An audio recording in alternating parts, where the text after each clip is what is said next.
What is the creepiest glitch in the Matrix you've experienced? I had an Android phone which had a Google Cards feature option that could notify you like 15 minutes to home if you were out. I thought this feature was annoying and useless, so I kept the feature off. After several months of no cards notifications, one night I'm at home and a card pops up saying 35 minutes to home, pinning me at a random intersection on the other side of town. Let's call it First Street. Story, I think. That's weird. I'm not even way over there. I don't even know where that is. I've never been to that area. I go to my card setting to turn it back off, but it's already turned off. That's weird. Next night, exact same thing happens. 35 minutes to home from First Street. Story, what the? Still definitely not over there. Check cards feature and the notifications are still turned off, so no idea why I'm getting a notification. Few days later, a friend and I are out running errands and he misses his intended exit, so he takes the next one. Once on the streets, I ask, where are we? I've never been over here. Suddenly a car to our right tries to turn left and crashes right into us. Messed up the wheel to be unable to turn, so he pulled forward to the curb to call it our truck. We had our kids in the car, so I call my sister to pick us all up. When my sister asks me for the location, I look up at the street signs. First Street. Story, I was 11 or 12, early 70s. Dad came home one Friday and announced we were going to Kings Island, a fairly new amusement park, tomorrow. I begged him to let me invite my friend Chris to come along. He said okay, as long as Chris could pay his own way. Great. Off to the phone I went. Pick it up. No dial tone. Hello? Oh my god. Is that you, Chris? I was just calling you. What's up? I was calling to ask if you'd like to come to Kings Island tomorrow, but you have to pay your own way. No phone ever rang. We both called each other at the same time to ask the exact same thing. Not sure if anyone will believe me or not, but here goes. When I was in high school, my friend Phil offed himself. He did it at a local park. Fast forward 6 years or so and I'm asleep in bed next to my ex-wife. I'm having a fairly normal dream. I was at a store doing something or another. I can't really remember the specifics of the beginning of the dream. What I do remember is running into Phil in the store. When I saw him, everything got super weird. He actually looked like Phil. Not like in most dreams where people will be certain people but not look like them. He actually looked like Phil. He looked at me and smiled and said, "Hey man." At the moment the dream got crystal clear. I asked him if it was really him and he said it was. He told me we were gonna hang out for a bit, and after that the dream got super lucid. He showed me how to make stuff and generally we just F'd around doing dream things. Suddenly I realized that my dream was coming to an end. I turned to him and asked him if I was about to wake up. He said yes and said he had fun coming to hang out with me for a bit. I don't know why, but I asked, "So why'd you do it, man? Why'd you kill yourself?" The way he answered chilled me to my core. Not necessarily what he said, just how he said it. He replied, "My girlfriend cheated on me, man." He said it like it was a question he'd answered before. Like when someone asks you what your first job was, you've responded with the exact same sentence so many times that it just falls off of your tongue effortless. Except I had known his girlfriend and they were the kind of couple that everyone admired. I said, "Sophie? Sophie cheated on you?" His eyes lit up like he realized he was talking to someone that actually knew him in life. He said, "Yeah man. Sophie cheated on me." We gave each other a hug and he wished me well. I woke up and felt super strange. It was somewhere around 2 or 3 in the morning. I closed my eyes and thought, "Phil, if that was really you, I need you to give me a sign." No sooner than when that thought finished, my phone started ringing.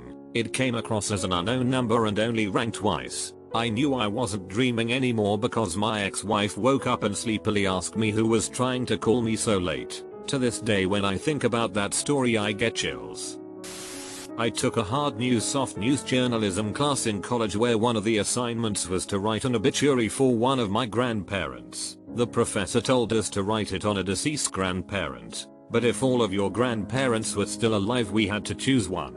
In my case, all of my grandparents were alive. I procrastinated the assignment until the night before it was due because it seemed like a dumb assignment, scramming for an easy grandparent to write about. I gave my mom a call and asked her for some basic biographical information about my maternal grandfather. who was still alive. As we were talking about my grandpa's career, my mom couldn't recall the name of one of the companies he worked at. She lectured me about waiting until the last minute to write the assignment because it was late 10:30 p.m. my grandpa's time. However, she said she would give him a call to see if he was still awake and be able to answer that question once my assignment was due the following morning. When my mom called my grandpa, my grandma answered the phone in a panic. My grandma frantically explained that the paramedics had just arrived and were performing CPR on my grandpa because he had stopped breathing and passed out. My mom was able to stay on the phone with my grandma until they took my grandpa to the hospital, where he was declared dead.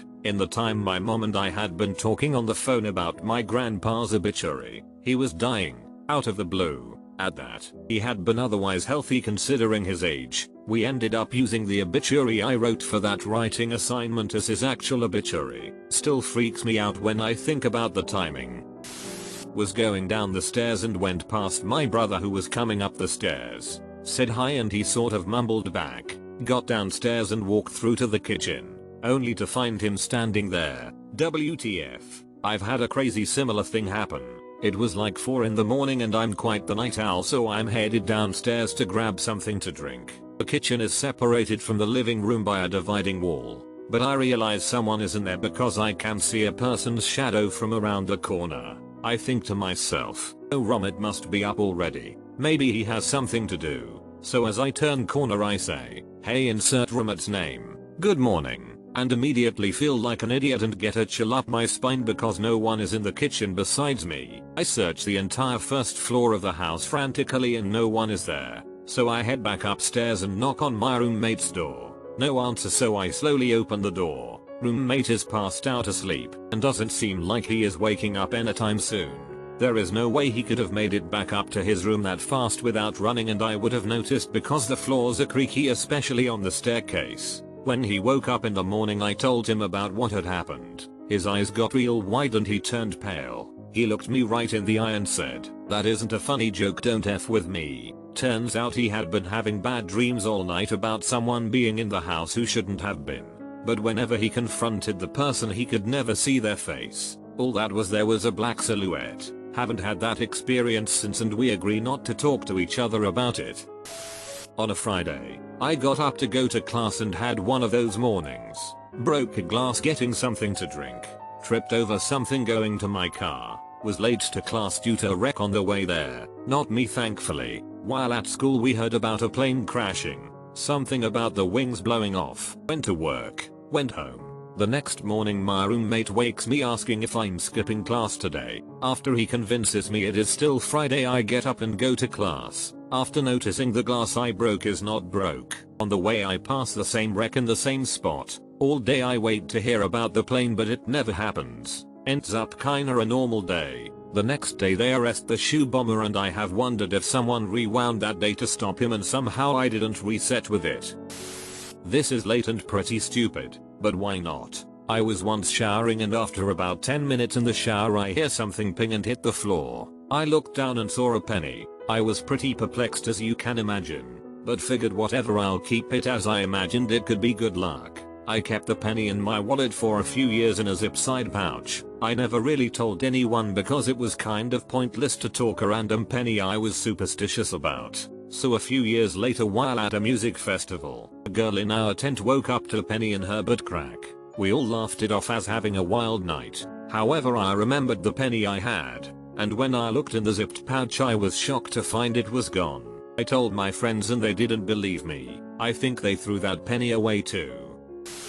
Had a dream of some kid that I had never seen before dancing at a busy party. He was wearing a blue shirt, black pants, had Bieber hair, and there was a purple strobe light on the wall behind him. Wake up, think to myself, huh, what an odd dream, and carry on with my life. Several years later I was at my cousin's wedding reception, chillin' and hanging out with a different cousin. Music comes on and we start jumping up and down, and then I realized that I was reliving the dream. Same clothes, same hair, same purple lighting in the background.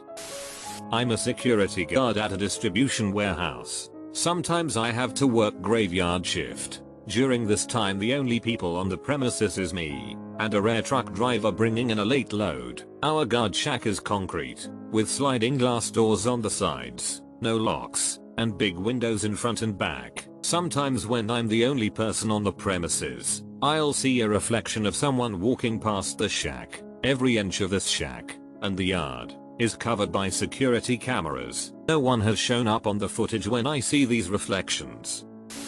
Wasn't all that weird, I guess, but still. When I was a kid there was this house right before the entrance to my subdivision that was in this super deep valley. I remember calling it the house in the hole and thinking about how much it must have sucked when it rained, and how great of a sledding hill the sides would make. Then one day we were passing it, and there was no valley. It was at the same level as the road. I asked my mom what happened to the hole and she had no idea what I was talking about. To this day, I no longer live there. I always check when I drive past. A couple of weeks ago my dog Coda came into my room and started to try to jump on my bed, which she was successful of doing after a couple of tries, and I gave her a little nudge to get off my bed. She jumped down and left. Then I heard my phone downstairs, so I walked down and get a call from my grandma who said she made some food. So I said okay, I will stop by and come eat. I get my jacket on and get ready to leave.